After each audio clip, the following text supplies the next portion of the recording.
Donc bonjour à tous, bienvenue sur la chaîne Philippe est dans le pré. Cette vidéo est consacrée à des remarques sur l'actualité récente passée concernant le domaine agricole, quelques informations qu'on nous a retransmises par des collègues et des remontées du terrain. Alors, tout d'abord, ce que je voudrais dire, c'est qu'avec un collègue du SAMU social, on a assisté cette semaine à une assemblée générale d'une coopérative et on n'a pas eu de surprise. Les discussions sont toujours les mêmes, quelles que soient les coopératives.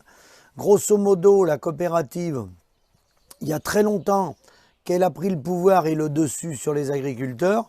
Et quand elle dresse le bilan du monde agricole, filière par filière, elle considère que l'année 2021, l'année passée, a été une bonne année, mis à part pour la viticulture qui a eu du gel, et mis à part pour les producteurs de porc où il manquerait que 20 centimes, alors qu'il manque beaucoup plus que ça. Donc on a pu, avec mon collègue, voir en direct avec les responsables de cette coopérative où étaient des élus nationaux du syndicat représentés dans cette assemblée. On a eu la confirmation de ce que moi j'ai connu depuis des années en allant sur le terrain, en étant sur le terrain dans nos départements et en allant dans les ministères, de ce qu'on appelle le double langage, le double discours. Le discours dans les ministères et devant les politiques en disant en gros tout va bien ou il manque quelques centimes, pendant que les éleveurs sont en train de crever dans quasiment toutes les filières. Et puis le discours de la coopérative qui est le bras de l'agroalimentaire, puisque je vous en parlerai avec un schéma. Je vais aller chez un camarade qui va mettre un projecteur pour que je vous explique société par société comment ils sont imbriqués les uns dans les autres. Tout est lié et rien ne se fait par hasard.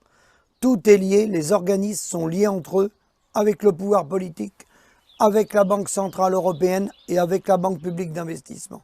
Mais ça, je vous l'expliquerai en détail. Il y a tous les liens, il y a tout ce qu'il faut. Il suffit d'aller sur Internet. J'ai rien inventé. J'ai simplement fait des recherches que je savais. Je sais ça depuis environ une dizaine d'années. Mais je creuse le sujet parce que, bon, certains députés m'appellent, certains veulent des rapports, certains veulent qu'on fasse des schémas et qu'on leur explique pourquoi l'agriculture est arrivé dans cet état de crise-là. Pourquoi les années se passent, rien ne se passe? Rien ne se passe parce que tout le monde se tient par la barbichette, par des intérêts, il faut bien le dire, des intérêts personnels. On n'est pas dans le collectif, on est dans des intérêts personnels. Et c'est la raison pour laquelle l'agriculteur, surtout dans les filières animales, mais c'est vrai aussi pour les céréales, il est trahi par le modèle économique qui l'entoure. Il n'a pas besoin de personne pour le faire couler. Il est trahi par le modèle économique qu'entoure l'agriculteur, tout simplement. La valeur ajoutée qui est produite dans nos exploitations, elle est captée, elle est complètement lessivée par le modèle économique qui a été créé autour de l'agriculteur. Alors l'acheteur, bien entendu, que ce soit la laiterie ou l'abattoir, mais pas que. La valeur économique est également détruite par tout ce qu'on appelle le para-agricole, le secteur tertiaire, le réseau chambre d'agriculture et tous les autres organismes qui sont venus se greffer dessus. Ça s'est fait progressivement après la guerre, qui font qu'il y a tellement de réglementation, de contrôle, la valeur, elle est captée, ça coûte une fortune et du coup quand ça arrive au consommateur, ça vaut déjà très cher alors que nous on l'a donné la marchandise. Et ça c'est un modèle qui a été mis en place, pas qu'en France, mais c'est un modèle qui de toute façon détruit les paysans. Alors le deuxième message que je voulais vous passer, on a des retours de terrain, des gens qu'on suit plus ou moins ou des collègues agriculteurs qui sont énervés. Il y en a plusieurs qui m'ont appelé cette semaine parce qu'ils se sont retrouvés confrontés à des comptables ou à des responsables chambres d'agriculture ou des comptables, même des comptables privés, et qui leur expliquent que par exemple en production laitière ça va très bien, ceux qui sont très bons techniquement gagnent très bien leur vie, ainsi qu'en viande bovine, etc. C'est une question de compétences techniques et qu'il y en a qui gagnent très très bien leur vie. Alors, surtout, ne vous laissez pas impressionner par ces mensonges grotesques. Ces gens-là devraient d'ailleurs être poursuivis, hein, parce que les gens en question qui m'ont appelé, certains, ça les déstabilise, et les gens qui ont des difficultés, ils n'ont pas besoin d'entendre des conneries pareilles.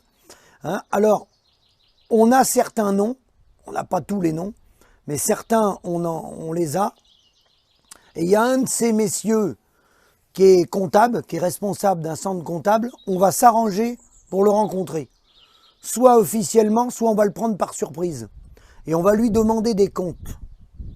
Parce que moi, je rappelle que depuis plus de 2 ans, j'ai 2 journalistes, je dis bien 2 journalistes, qui attendent que ça, de faire un reportage dans une exploitation d'un gars qui nous explique qu'il est très bon techniquement, et puis qui gagne très bien sa vie. Mais il faut qu'il nous fasse voir sa comptabilité, ou plutôt ses comptabilités. Il se trouve que moi, dans mon département du Maine-et-Loire, je connais un petit peu quand même, les fermes références que la Chambre d'agriculture de mon département, que les responsables FDSEA de mon département, avaient comme ferme référence, ne sont plus agriculteurs ou ne sont plus producteurs de lait. Alors moi, je m'interroge, aurait-il vraiment gagné beaucoup d'argent? J'ai mené ma petite enquête à mon niveau. Il se trouve qu'ils ne sont pas dans des paradis fiscaux, ni en Suisse, ni au Luxembourg. Et je me suis un petit peu renseigné, parce que j'ai quand même un peu de réseau dans mon département. Ils n'ont pas de maison au bord de la mer.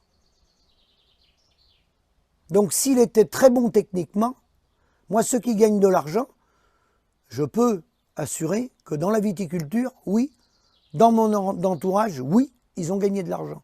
Les gens qui vendent le vin au détail, oui, ils ont gagné de l'argent. Oui, ils ont acheté du patrimoine. Et oui, ils le méritent. Bien sûr qu'ils le méritent. L'argent, elle est à eux. Eux, ils ont su travailler directement jusqu'au consommateur parce que ce n'est pas une denrée périssable. Ce qui n'est pas possible, bien sûr, avec du lait et de l'élevage bovin, ou très difficile, à part transformer en yaourt, mais ça reste qu'une minorité. Mais eux, bien sûr, ils ont gagné leur vie et ils le méritent. Alors surtout, ne vous faites pas piéger par tous ces discours en disant tout va bien, il y en a qui gagnent leur vie. Sous-entendu, vous ne savez pas travailler, les autres y arrivent. Non. Ces gens-là colportent des mensonges, ils sont incapables. Ils se défilent tous les uns après les autres lorsqu'on leur demande un rendez-vous. La preuve, Madame Lambert, qui n'a même pas été capable, qui n'a même pas eu le cran de nous rencontrer et de nous amener ses documents comptables. Nous, on avait les nôtres, elle n'a pas été capable d'amener les siens. Et on sait pourquoi elle n'a pas été capable d'amener les siens. Parce que son élevage, comme les autres élevages de peur, il ne gagne pas d'argent. Voilà la vérité. La vérité, c'est que le métier d'agriculteur, dans la plupart des filières, ne gagne pas d'argent. Alors quand on parle gagner d'argent, je pense qu'on n'a pas tous le même langage. Parce que gagner de l'argent, il y en a 800 €, il appelle ça gagner de l'argent. Il y en a 1200 €, il appelle ça gagner de l'argent. Et puis attention, il y en a qui font des prélèvements supérieurs à ça, mais ils parlent sans amortissement. Un coût de production, les industriels, la coopérative dans laquelle on était à faire une assemblée générale cette semaine avec mon copain, Francis, elle parle avec amortissement. Et pour payer l'endettement de la coopérative, il faut 1 an et 7 mois. Vous entendez bien? 1 an et 7 mois. Et c'est une coopérative qui fait 5 milliards d'euros de chiffre d'affaires. Il faut 1 an et 7 mois pour payer les dettes.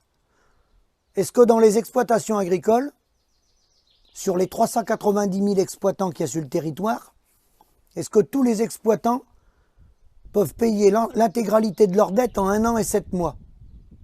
Je demande à voir. Je demande à voir.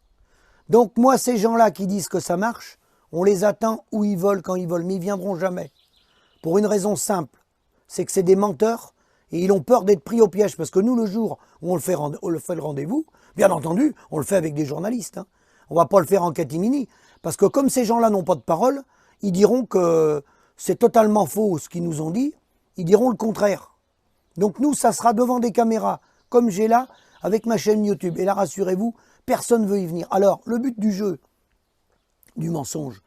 Pourquoi certains, alors pas tous, attention, hein, on a des comptables, ils sont nombreux, qui sont de notre côté. Mais certaines chambres d'agriculture, certains comptables, certains même conseillers bancaires, etc. Alors bien sûr le monde coopératif, mais ça vous savez pourquoi. Pourquoi racontent-ils ces mensonges? Vous allez me dire, c'est pas logique de dire qu'un agriculteur peut gagner 2000 euros alors qu'il ne pourra même pas se prélever 1000 euros. Pourquoi ce mensonge? Ben, ce mensonge, il est très simple. Hein. C'est qu'il va falloir renouveler le cheptel. Il y a 50% des paysans qui ont 55 ans et plus, surtout dans les éleveurs, mais pas que. Les fermes ne sont pas reprises. Des très belles exploitations dans mon département, des très très belles exploitations, où les gens travaillaient, il n'y avait rien, c'était irréprochable. Et ne peuvent pas se reprendre par des jeunes et partent à l'agrandissement. Il y en a, ça fait 3, 4, 5 ans qui cherchent des reprises. Et en plus, ils ont baissé les prix. Ils ont fait tout ce qu'ils ont pu. Des gens qui ont travaillé toute leur vie, qui ont plus de 60 ans. Et l'exploitation n'est pas reprise. Non pas de leur faute, de la faute du système et de la non-répartition de la valeur ajoutée qui est captée par l'agroalimentaire en cogestion avec le syndicat et les politiques. Parce que ça, les politiques, on ne va pas les égarer des responsabilités. Ils sont totalement responsables de la situation. Donc le but du jeu, surtout les jeunes ou les moins jeunes, faites bien attention. Parce que le message qu'on vous dit d'installer des jeunes et que ça fonctionne, comme l'AG dans laquelle on a assisté dernièrement dans mon département à une AG d'une coopérative, peu importe la coopérative, vous pouvez toutes les prendre, hein, ça peut être la Cavac, Terrena, Sodial, Maïsadour, ça ne change rien ça. Il n'y en a pas une qui va vous protéger plus que l'autre. C'est le mécanisme les gars, c'est le système qui est comme ça. Le but du jeu, celui qui n'a pas ouvert les yeux, c'est d'y faire croire qu'il va gagner de l'argent. Mais il ne va pas en gagner d'argent. Par contre, ce qui va se passer, c'est qu'il va s'attacher. Parce qu'une fois que vous êtes installé, que vous avez fait l'investissement 2, 3, 400, 1 million d'euros, hein, voire plus d'1 million d'euros, avec de la poule pondeuse ou ce que vous voulez, et bien à partir de ce jour-là, vous êtes attaché. Vous êtes attaché. Et je vous demande de réfléchir à une chose. On nous pousse à contractualiser. En lait, on nous a attachés, on est contractualisé. On peut mettre aucune laiterie en compétition, on est totalement attaché. En hors-sol, j'en parle pas. Le porc et tout, ils sont totalement attachés, voire même obligés de prendre l'aliment à la coopérative. Hein. En viande bovine, ils y ont essayé. Hein, la contractualisation, ils sont en train d'y essayer, mais je vous garantis, ils vont échouer. Ça ne fonctionnera pas. Et surtout, tenez le coup, ne signez pas de contrat en viande bovine. Alors, posez-vous la question, oui. Contrat 5 ans, 7 ans, même les JA avaient proposé 7 ans. Aujourd'hui, je ne vais rien vous apprendre, vous faites un chantier, vous faites un bâtiment, vous achetez de la ferraille, vous achetez un tracteur, le contrat, le bon de commande que vous avez signé, ils sont capables de se rétracter à la semaine. À la semaine. Et vous achetez un tracteur ou un enrouleur, ils sont capables de vous rappeler 2 mois après en disant le bon de commande ne tient plus. Parce qu'il y a eu de l'inflation, ça ne tient plus. On vous met 15% de plus. Et nous, des paysans, on serait suffisamment bêtes pour signer des contrats sur 5 ans, sans prix, parce que c'est des contrats sans prix. Ça, je vous apprends rien, tout le monde le sait. C'est des contrats de volume sans prix. Le but du jeu, et là, il va falloir être vigilant, hein, parce qu'ils ont massacré le métier. Là, ils sont en train de perdre pied, parce qu'ils n'arrivent plus à installer des jeunes, ils ne vont pas pouvoir renouveler les générations.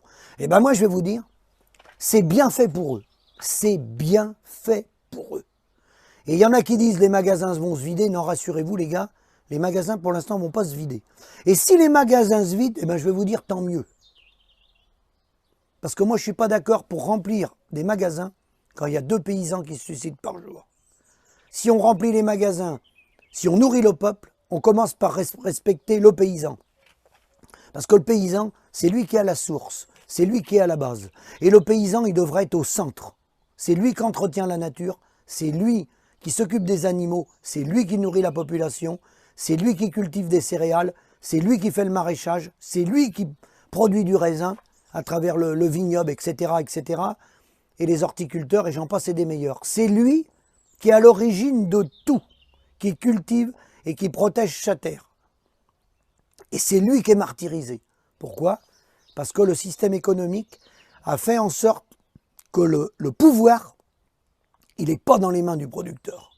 il est dans les mains des multinationales avec le syndicat. Mais ça, je ferai des schémas sur un tableau pour expliquer une partie des sociétés, peut-être toutes les sociétés, mais ça va me prendre du temps, parce qu'ils ont monté une toile d'araignée et un schéma, quand ils ont le culot, quand certains ont le culot, comme Madame Lambert, de parler de souveraineté et de dire qu'ils ne sont pas responsables et qu'on est des victimes, vous verrez à travers les schémas que de dire qu'on n'est pas responsable, quand on voit comment sont imbriquées les coopératives, le syndicat, le réseau bancaire, les chambres d'agriculture, les laboratoires, tous les semenciers, tout se tient, tout se tient. Alors, qui se soit trompé, que ça soit un échec, c'est une certitude. Refuser de le reconnaître et de dire que ce n'est pas de leur faute, c'est un scandale. Et il est bien entendu qu'à un moment donné, les paysans, on est un certain nombre dans les départements, on va leur demander des comptes. C'est obligé, hein. On est obligé de demander des comptes. Hein. Les familles explosent, les associations GAEC explosent, il y a des gens qui se donnent la mort, il y a des orphelins, il y a un modèle économique qui a été emprunté, qui a rapporté à un petit nombre et qui a détruit les autres. Et c'est un modèle économique. Hein. C'est pas la sécheresse, c'est pas les inondations, c'est pas le gel, c'est pas l'agribashing. Certainement pas. Les gens qui quittent les exploitations agricoles, ça vient d'un mot, le revenu. Et le revenu, il vient de la valeur ajoutée qu'on produit sur nos exploitations, qui donne un prix de départ. Et ce prix de départ, il ne peut pas être élevé. Le mécanisme tel qu'ils l'ont monté avec l'agroalimentaire, le prix de départ, il ne peut pas être élevé. C'est pas possible. Tout le mécanisme a été mis en place pour que le paysan, ça soit un esclave. Voilà comment a été construit le schéma. Donc, sous 15 jours, 3 semaines, je pense que je vais avoir le temps de vous le faire, le schéma, les premiers schémas, et vous verrez beaucoup plus clair. Vous pourrez me poser des questions, vous verrez beaucoup plus clair. Et vous verrez que rien n'a été fait au hasard. Rien n'a été fait au hasard. Il y a des trajectoires qui ont été prises, il y a des orientations qui ont été prises par nos responsables syndicaux et politiques, validées par les Républicains, le parti que vous connaissez, validées par la gauche plurielle, M. Hollande, Mitterrand. Tous ces partis-là y ont participé et aujourd'hui, la République en marche. Ces trois grandes familles politiques-là ont validé l'intégralité de ce que je vous dis et ont détruit les paysans. Donc, qu'ils soient battus aux élections, moi, personnellement, ça ne me surprend pas. Est-ce que ceux, demain, si d'autres partis viennent au pouvoir, les remplacent, est-ce qu'ils feront mieux? J'en sais rien. Est-ce qu'ils feront pire? J'en sais rien. Une chose est sûre, ceux qui ont été au pouvoir, ils n'ont pas développé les filières comme elles auraient dû être développées. On aurait pu créer de l'emploi, on pourrait diminuer le nombre de chômeurs et on pourrait rémunérer les paysans. Simplement, il faut accepter de changer le modèle, la donne économique telle qu'elle est instituée actuellement. Mais il y en a qui ont tellement d'intérêt, ceux qui sont en place ont tellement d'intérêt personnel, pas collectif, ont tellement d'intérêt que vous comprenez bien, Michel Bini, mon ami, le dit, la gamelle est bonne, tant que la gamelle est remplie, ils ne vont pas se priver de manger. Hein, voilà. Donc, surtout, je terminerai là-dessus, les jeunes, soyez vigilants, parce qu'ils sont en train de chercher au maximum, à tout prix, à installer des jeunes pour les piéger. Et les gars, si vous investissez, vous subirez ce qu'on a subi, vous allez travailler toute votre vie pour engraisser tout un système autour de vous, mais vous, il ne va rien vous rester. Ou alors, installez-vous sur des petites structures, investissez très peu. Si vous pouvez vendre au détail, alors là, je vous dis bravo. Là, vous serez totalement indépendant. Même si vous ne gagnez pas d'argent, vous serez indépendant. Le jour où vous voulez arrêter, vous pouvez arrêter.